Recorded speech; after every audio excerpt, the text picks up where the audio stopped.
ठाणे महानगरपालिका क्षेत्रामध्ये मुंब्रा, दिवा, कळवा, माजीवाडा, मानपाडा, वागळे भागात महाराष्ट्र औद्योगिक विकास महामंडळामार्फत पाणी पुरवठा करण्यात येतो। अल निनो व आयओडीच्या प्रभावामुळे समुद्र प्रवाह सक्रिय झाल्यामुळे पावसाळा लांबण्याची शक्यता आहे।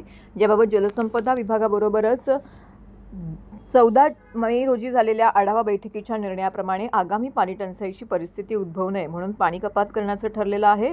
त्यानुसार महाराष्ट्र औद्योगिक विकास महामंडळाचे जांभूळ जलशुद्धीकरण केंद्र येथून होणारा पाणी पुरवठा 4 जून रोजी दुपारी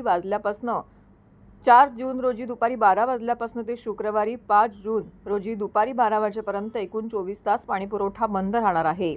सदर शटडाऊन कालावधीमध्ये ठाणे महानगरपालिकेअंतर्गत दिवा, मुंब्रा आणि कळवा प्रभाग समितीमधील काही भागांमध्ये, वागळे प्रभाग समितीमधील रुपादेवी पाडा, किसननगर नंबर 2, नेहरू नगर, मानपाडा प्रभाग अंतर्गत कोलशेत खालचं गाव येथे पाणी पुरवठा 24 तासासाठी पूर्णपणे बंद राहील।